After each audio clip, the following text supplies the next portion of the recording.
Mick Priestley, a ripperologist, a man who has a wealth of knowledge on Jack the Ripper, so much that you've done 2 books. I have indeed.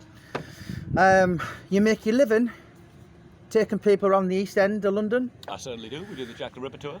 Yeah. So where did it start from, right there? So you're a North East lad. Mm-hmm. You're from Sunderland. How did you end up in the East End of London, telling stories about the most infamous true crime figure in British crime history?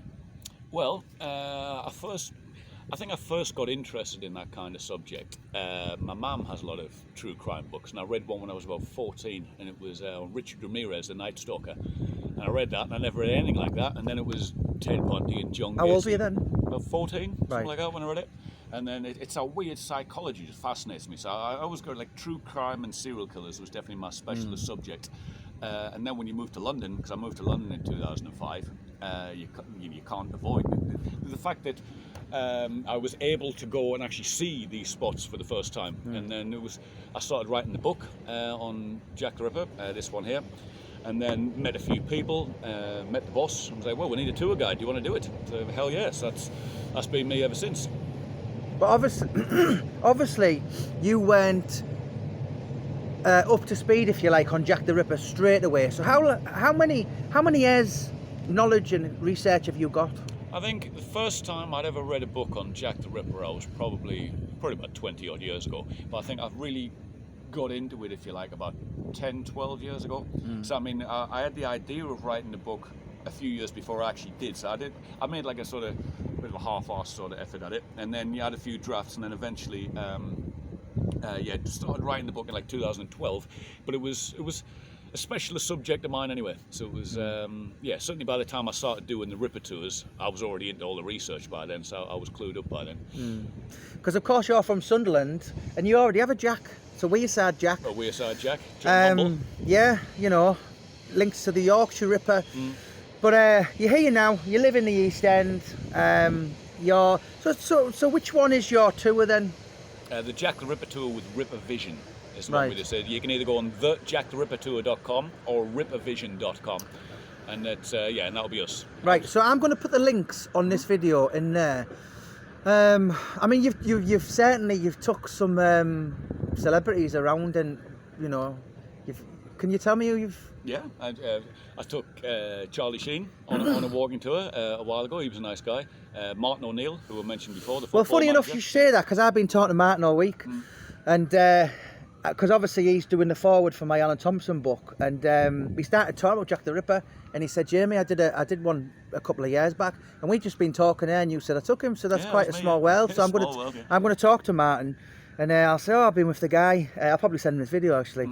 But was it Kelly Osbourne? Kelly Osbourne, I took her on the tour. I took Matt Goss out of Bros on the tour. I took Rebecca Ferguson out of X Factor. Was it X Factor or Britain's Got Talent? I think it was X Factor. Every now and again you'll get a famous face pops up. There was one of the guys out of One Direction did a tour a few months ago, but I didn't take that one. It was another guy. But every now and again you'll get a. Russell Brand's been on one, hasn't he? A long time ago, yes. Yeah. I think Mr. Boss did that one. I didn't take him. And I'm also told that Richard Wilson had a 1 foot in the grave.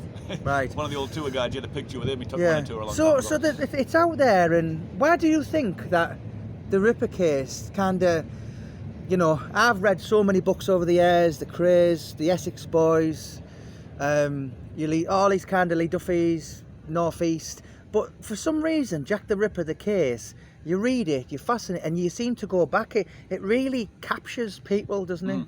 I think it's the mystery of it. I think it's partly... It's the greatest whodunit, isn't it? Yeah. I think if the whole story was Bob Smith did some murders, they caught him, they hanged him, the end, it would be a mildly interesting footnote in history, but it wouldn't have anywhere near that captivation it does for people. I think it's the mystery of it. It's partly the violence and this kind of thing, but I also think it's the fact that he was never caught, and it was the first time you had a serial killer like that in a major city with like a modern press following it. Yeah. So it was the first. People often say he was the first serial killer. He wasn't the first serial killer in this area, but it was the first time you had a serial killer with the modern press. So if he'd done it 50 years before, it would have been nowhere near the press Yeah. coverage. You didn't really have these sleazy sex, death, murder tabloids, penny dreadfuls until about the 1880s. So it was the first time you had something like that in a major city with such enormous press coverage, and they didn't find him. So it wasn't the first time this happened, but it was the first time this happened in a modern way, if you see what I mean. Like back, if you'd done a murder in 1825, that'd be one thing. In 1888, the next day, the paparazzi of the day down getting the scoop, and it was such a big sensation.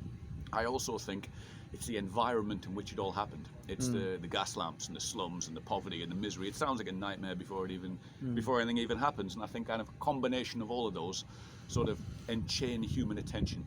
And in the middle of that, you've got this guy with a cloak and a bag and a hat and a knife, but he didn't look anything like that, did he? No. The police at the time said it was a local man living in the immediate area. They think he would look and act like anybody else. They believe he was sitting in the local pubs. All sorts of people would have met him and spoken to him and this kind of thing. But you have two Jack the Rippers. So you've got the actual Jack the Ripper from back in the day, and then you have the Hollywood Jack the Ripper with his top hat and his cape, and most of that is based on a book from 1976, because you had a case happened, giant sensation, First World War kind of times, everybody forgot about that for a bit. 1960s and 70s people got interested again. 1976, That's right, yeah. There's a guy called Stephen Knight writes a book called Jack the Ripper, The Final Solution. Yeah, was it 1970 that? 76, I think. I might be wrong. It was in the 70s. Yeah. But when that one came out, it was that's Because he died very young, him. he did. He was younger than me. He was like early 30s or something. 31 when he died. Was he really? Yeah. Yeah, So he'd done a book when he was like 25 and he looked really old. So it was so it was such a big seller, but it's the book that reintroduced a whole new generation to the case, to be like, but it's also the conspiracy theory book. Yeah, with it's the royal family pointed and with William Gull and the all that. Freemasons, yeah, and it's like, so it's kind of, in a way, people like me, I suppose, have that to thank in part, that everybody's interested in Jack the Ripper again. But when you hear, it was the royal family, or it's your top hat and the horse and cart, It's Oscar Wilde, it's Walter Sickert. Yes, nobody said that at the time. So if you went, John Merrick. Yeah. Do you know? If There's you 200 people out there you could point the finger. oh yeah, Can I ask you something, right? If there's a gun to your head and someone said, tell me who Jack the Ripper is, and if you get it wrong, you die, who would you pinpoint that? Albert Beckett was Jack the Ripper. I'm convinced Albert Beckett was Jack the Ripper. He's the right age, he fits the right description. He was born and raised in the Whitechapel area. He's got a criminal record for all the things you expect a serial killer to have today. He was constantly injecting himself in the investigation. He told the police that he met the killer and spoken to him on a couple of occasions. He told the police that the killer was writing letters to his house to threaten him and warn him of murders. He told the police that the killer had written threatening graffiti on the wall of his house, but it was magically washed away before the police could photograph it. He turned up at the inquest of Francis Coles in 1891 that was attributed to Jack the Ripper at the time. He turned up uninvited to the inquest at the Working Lads Institute on the High Street there, demanding to be on the jury, just when they were going to view the body in the mortuary. Threw a big fit when wouldn't let him, to such a point where the coroner told him if he didn't sit down and behave himself, he was going to have him removed from the room.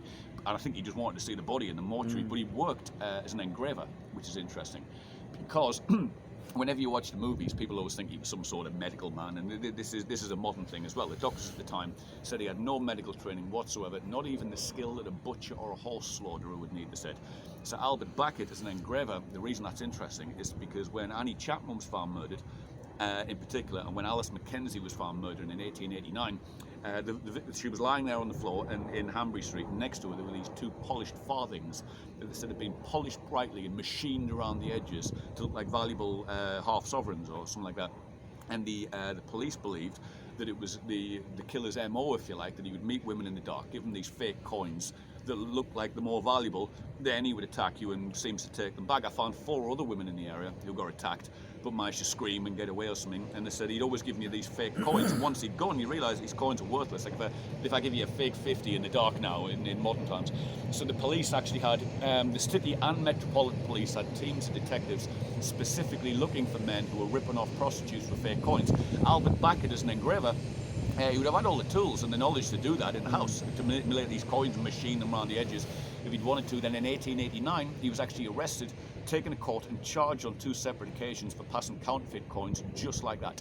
And I think I'm convinced it's him. I'm open-minded, but not so open-minded that my brain falls out. I think I'm personally, until somebody comes along with some legendary piece of evidence, I do think it's him. So you've done 2 books, right? If you want to hold them up. Yep. So what's that about then? Right. Well, this one here, the Essential Visitor's Guide, it's the guidebook that we sell on the Ripper Tours. It's got all the information in there. It's got all the pictures and whatnot. There's a map in the back. You can find your way to the murder spots, that kind of thing. It runs through a bunch of suspects and police and doctors and wherever the back. It's the souvenir guide if you come along.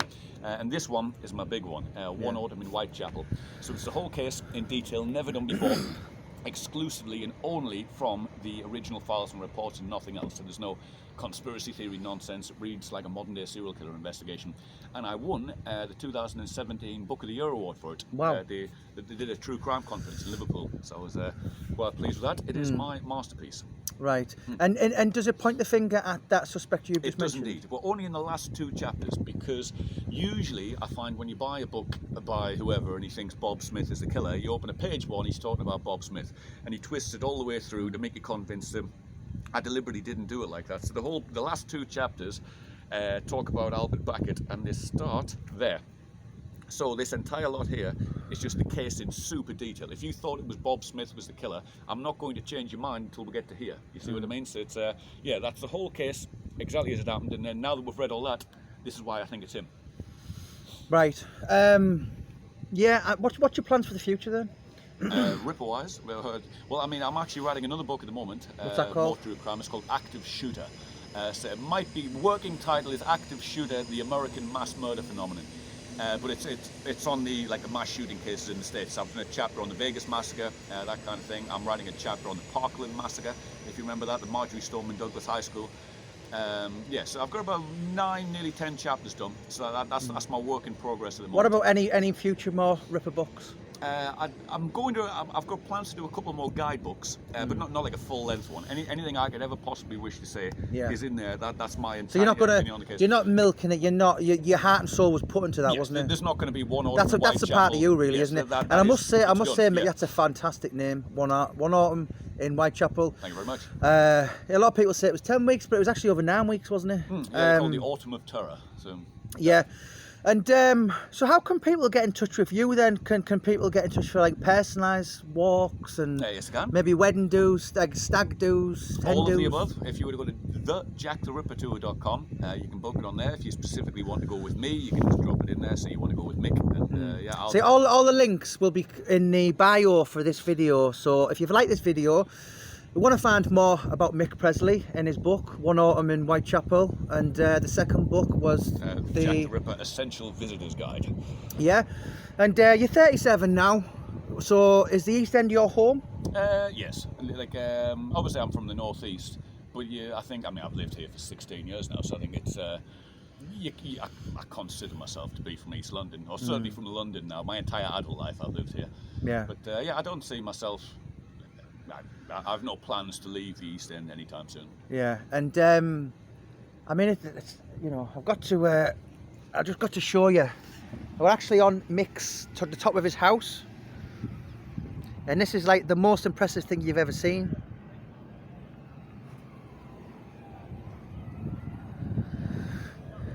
And over there you can see Christchurch, Commercial Road, and Mitre Square over there, and you're literally looking down on the East End. And I suppose, why would you want to come back to Sunderland, Mick? The place I lived in Sunderland didn't have the view. There's a Canary Wharf up there as well. You've got 360-degree views at the whole East End. Right.